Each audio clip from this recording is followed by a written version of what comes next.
Welcome to the channel, ladies and gentlemen. So, Birds of Prey. It is a bomb. Yes, it really is a bomb, actually. It's a huge, huge bomb. Now, this movie had around a $90 million budget. So, that's just the production budget. Okay, around $90 million. Now, that's what they told us, although we do know for a fact that they went back and did extensive reshoots on this film, and there was a problem with it. So for anyone who is critical with respect to numbers and things like that, and good critical thought, you're probably thinking to yourself, yeah, it's probably a bit higher than 90 million. Yeah, I would imagine it is. And off the back end of the $90 million, you then have to take into account that this movie was everywhere. It had a really big marketing budget. So $90 million probably isn't the production budget, but you can probably add on another $90 odd million for that as a certainty, because anyone who follows productions and knows anything about how Hollywood works, they tend to double in respect to marketing. And again, this film was everywhere. They spent a lot of money on marketing. However, Birds of Prey fails to take flight at the box office with around a $33 million opening. Now, that's actually what was projected. However, it's on track for that. So although the movie hasn't had a chance to really spread its wings, it doesn't look like Birds of Prey is going to meet its $45 to $50 million opening weekend studio projections. Kathy Yan's R-rated girl gang flick took in roughly $13 million on Friday, which includes $4 million from Thursday previews. So that's 2 days it took in $13 million overseas, because this was literally opened worldwide, right? This is not just domestic take-ins, this is the worldwide total. Overseas, the DC adventure has earned about 7.5, and this puts it on track for a $33 to $35 million weekend. That's not good. If that's your opening weekend, that's worldwide opening weekend, that's not good at all.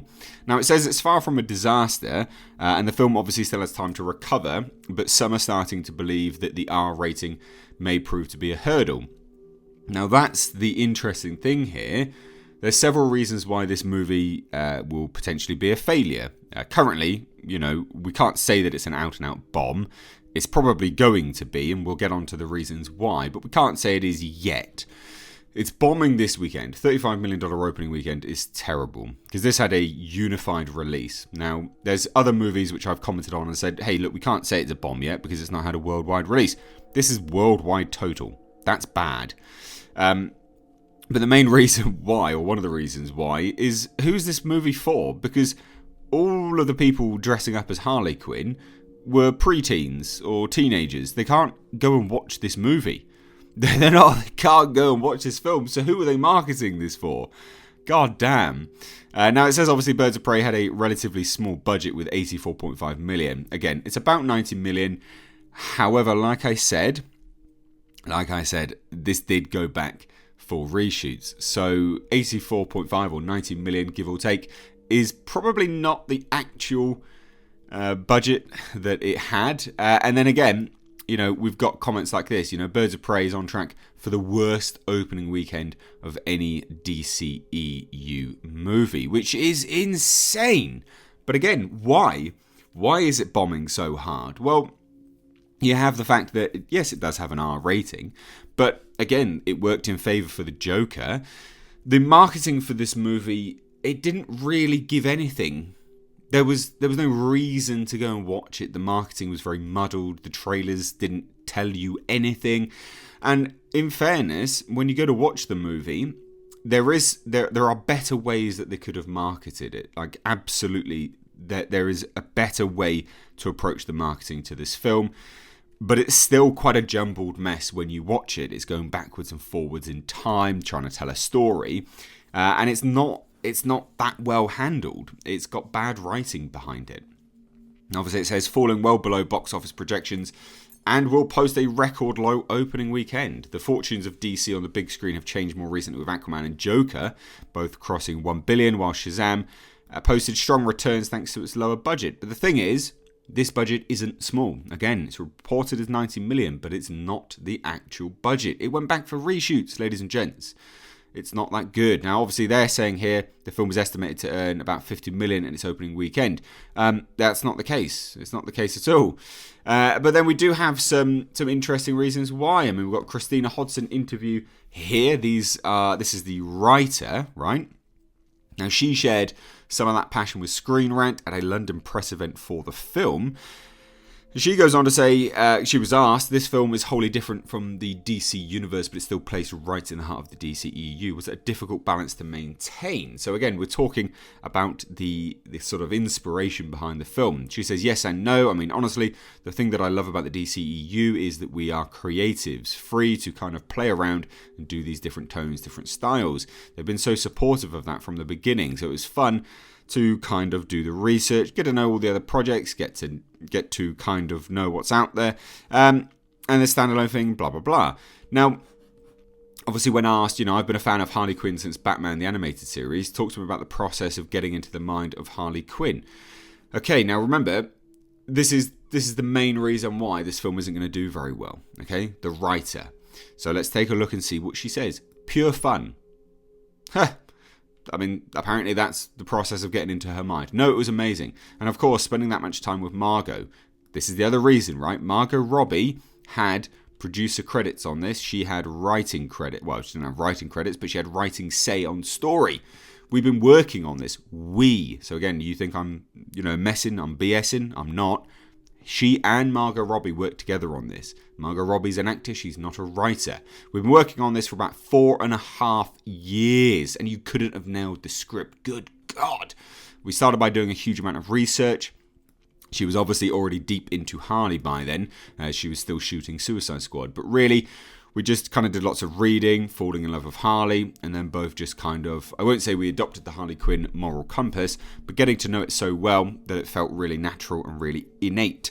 So that between the two of us, we always knew who she would punch in the face, who she would kind of take care of, and it just kind of felt natural by the end. Basically, only men. If you've seen the film, you know exactly what I mean. I love that this roster of Birds of Prey has all a purpose within the story, and each one of their purposes is completely different. Was there any other characters that you may have toyed with that you were thinking about including but either wanted to save for later or just didn't work well? Well, yeah, Oracle would have been one of them, wouldn't they? Because they just binned off that character completely. Yes, and I can't reveal any secrets about who and what and when and where and why. Great answer. The movie's full of empowerment. Oh, here we go. Here's the crux of it all, ladies and gents. It's full of empowerment in a great, great story of all these females. Can you talk to me about that? That felt bringing that to the screen. It's not full of empowerment. It's just literally man-hating. Absolute man-hating. Christina Hudson, she replied, yeah, honestly, it just happened pretty organically and naturally. It began, just as you say, with these 4 individual stories, and it kind of naturally came about thematically. Now, I will say, Huntress was great in this film. She was really, really good. Mary Elizabeth Winstead. I'd like to see a movie about Huntress for sure. But I think people are cottoning on to the double standards here, right, of Joker and stuff. And that's the other reason why this movie has ultimately failed. Because there are double standards at play. It's just not rocket science to anyone. It's not a big reveal. Each one of these characters feels in some kind of way to be trapped. So the emancipation isn't just of Harley Quinn. That's the other thing. The emancipation. We are revealed in this story that this takes place pretty much after Suicide Squad. We reveal in the story that Joker and Harley Quinn haven't even been dating that long. So who's she been emancipated from? God damn. It's all of the characters, all of the heroes, and even in some ways the villain as well. That theme kind of rang true for all of them. That arc of empowerment and emancipation would kind of come out terrible. By the way, this version of Black Mask is amazing. Ewan McGregor knocks it out of the park. He's fantastic. And he is good. He's just not a good Black Mask.